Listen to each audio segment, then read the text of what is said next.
BRS నాయకులు ఉన్నారు. మరి గోసుల శ్రీనివాస్ గారు 4 ఏళ్ల నుంచి మీరు ఇవ్వలేదు, అది పెండింగ్ పడింది. సో ఇప్పుడు కాంగ్రెస్ ప్రభుత్వం వచ్చిన తర్వాత అప్పుడు మరి మీరు ఇవ్వలేదు కనుకనే అది పెండింగ్లో ఉంది. మేము ఇప్పుడు మీరు చేసిన అప్పులకి వడ్డీలు కడుతున్నాం, రాష్ట్ర ఖజానాను మీరు దివాలా తీశారు, సో దాని కారణంగానే మాకు ఇబ్బందులు అని చెప్పి కూడా మరి కాంగ్రెస్ ఆరోపిస్తున్న నేపథ్యంలో శ్రీనివాస్ గారు గుడ్ మార్నింగ్. గుడ్ మార్నింగ్ అండి, మీకు అదేవిధంగా ప్యానలిస్ట్ అందరికీ 99 ప్రేక్షకులకు శుభోదయం. ఒకటే అండి, అంటే ఇప్పుడు రాష్ట్ర ప్రభుత్వం స్పష్టంగా వాళ్ళ కొత్తగా పుట్టిన పార్టీ కాదు కాంగ్రెస్ పార్టీ, దానికి 100 ఏళ్ల చరిత్ర ఉందని చెప్తారు. 5-6 దశాబ్దాలు ఇక్కడ పరిపాలించింది. సో వాళ్ళ పార్టీ మేనిఫెస్టో చేసేటప్పుడే 6 గ్యారంటీలు 420 హామీలు ఇచ్చినప్పుడే ఈ రాష్ట్ర ఆర్థిక పరిస్థితి ఏంది, ఎన్ని అప్పులు ఉన్నాయి, ఎంత ఉన్నది అనేది వాళ్ళకు తెలుసు. స్పష్టంగా తెలియకుండా ఏం లేదు. ఎందుకంటే అందులో సీనియర్ నాయకులు ఉన్నారు, గతంలో మంత్రివర్గంలో పనిచేసిన వాళ్ళు ఉన్నారు, వాళ్ళకు సిఎల్పి జరిగింది, బిజినెస్ మీటింగ్ జరిగింది, దాంట్లో వాళ్ళు స్పష్టంగా వాళ్ళకి తెలుసు. తెలిసి కూడా వాళ్ళు 6 గ్యారంటీలు 420 హామీలు ఇచ్చారు. ఇప్పుడు ఆర్థిక మంత్రి ఏమన్నాడండి, మీలాంటి సీనియర్ జర్నలిస్టు ఒక ఆయన మాట్లాడుతుంటే తులం బంగారం ఎట్లా ఇస్తారు సార్, అవుతాం అంటే మేము సంపదను సృష్టిస్తాం, మేము తులం బంగారం ఇస్తామని చెప్పారు.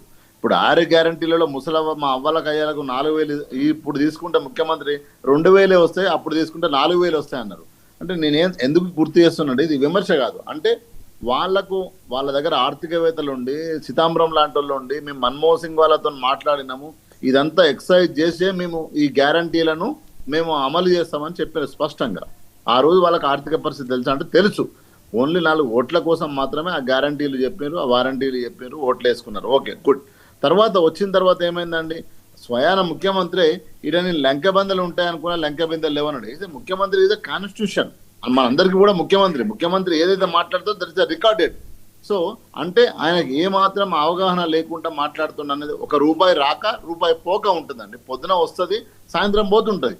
సో అది కూడా అవగాహన లేకుండా మాట్లాడుతున్నది మనకు అర్థమైంది. ఈ రోజు నేనేమంటున్నా, ఫీజు రియంబర్స్మెంట్ అనేది ఆన్ గోయింగ్ ప్రాజెక్ట్ అండి. అంటే 2014లో బీఆర్ఎస్ ప్రభుత్వం వచ్చేటప్పటికి కూడా ఉమ్మడి ఆంధ్రప్రదేశ్లో మనకు 2,000 కోట్లు బాకీలు ఉన్నాయి అప్పటికి కూడా.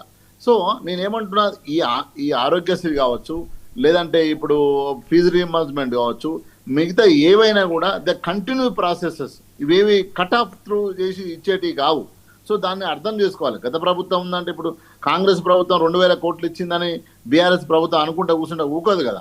సో అది చేయకుంటే ఏంది. ఈరోజు ఎడ్యుకేషన్ మంత్రి ఎవరండి, ఈరోజు పిల్లలు గురుకులాలలో చనిపోతుంటే ఎడ్యుకేషన్ మంత్రి ఎవరండి, ముఖ్యమంత్రి. ఒక్క రివ్యూ అన్న జరిగిందా? నేనేమంటున్నా, ఎడ్యుకేషన్ మంత్రిగా ఒక మంత్రికి ఇస్తే, ఒక వ్యక్తికి ఇస్తే ఆయన రివ్యూలు చేస్తాడు కదా, అది ఏం జరుగుతలేదు కదా, జరగకనే కదా ఇదంతా. ఎందుకు నీ దగ్గర ఎడ్యుకేషన్ మినిస్టర్ పెట్టుకున్నావు? 2 సంవత్సరాలు అవుతుంది దాదాపుగా. 2 సంవత్సరాలలో కూడా నువ్వు ఇంపార్టెంట్ శాఖ అయిన హోంశాఖ, ఇంపార్టెంట్ శాఖ అయిన విద్యాశాఖను ఇంకొక వ్యక్తికి, ఇంకో కాంగ్రెస్ పార్టీ ఎమ్మెల్యేలకు ఇవ్వకపోతే సీనియర్ ఎమ్మెల్యేలు ఉన్నారు. అంటే నేను ఎందుకు చెప్తున్నా ఇవన్నీ అంటే, అమలు కాని హామీలు అధికారంలోకి ఇచ్చి ఈరోజు పరిపాలన ఎంత అస్తవ్యవస్థగా జరుగుతుందో. కష్టం అండి, ఏ ప్రభుత్వానికైనా రూపాయి తగ్గుతుంటుంది, పోతూ ఉంటుంది. ఇదంతా సెట్ చేసుకొని ప్రభుత్వాన్ని నడపాల్సిన, ఒక సంసారం నడిపినట్టు, ఒక కుటుంబాన్ని నడిపినట్టు. ఈరోజు యూరియా పరిస్థితి ఏందన్నా మనం చూస్తూనే ఉన్నాం. ఎన్ని విజువల్స్ ఉన్నాయి మన దగ్గర. ఈరోజు రైతు బంధు వాళ్ళు ఇచ్చిన హామీలనే చెప్తున్నా, హామీలు పక్కన పెట్టు, ఆన్ గోయింగ్ ప్రాజెక్ట్స్ అయినా, ఆన్ గోయింగ్ స్కీమ్స్ అయినా కంటిన్యూ చేయాలి కదా, చేయట్లేదు ప్రభుత్వము. ఈరోజు ఆర్థిక మంత్రి వాళ్ళు ఒక అల్టిమేట్ ఇచ్చేంత వరకు కూడా ఎవరన్నా ఈ ప్రైవేట్ స్కూళ్ళల్లో, కాలేజీలలో చదువుకునే విద్యార్థులు ఎవరు? ఎస్సీ, ఎస్టీ, బీసీ పిల్లలే కదా, పేద వర్గాల పిల్లలే కదా.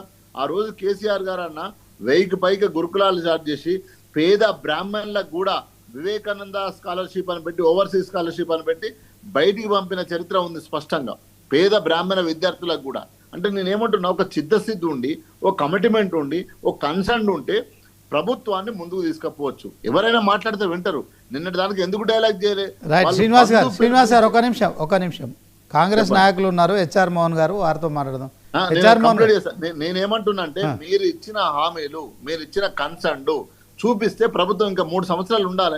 మీకు మంచి మెజార్టీ ఇచ్చిండ్రు, మీరు అటువైపు పరిపాలించకుండా ప్రతిదాన్ని తెగేదాకా లాగే. ఇప్పుడు ఆరోగ్యశ్రీ సేవల బంధు అనే దానికి ఎందుకు తీసుకురావాలంటున్నా.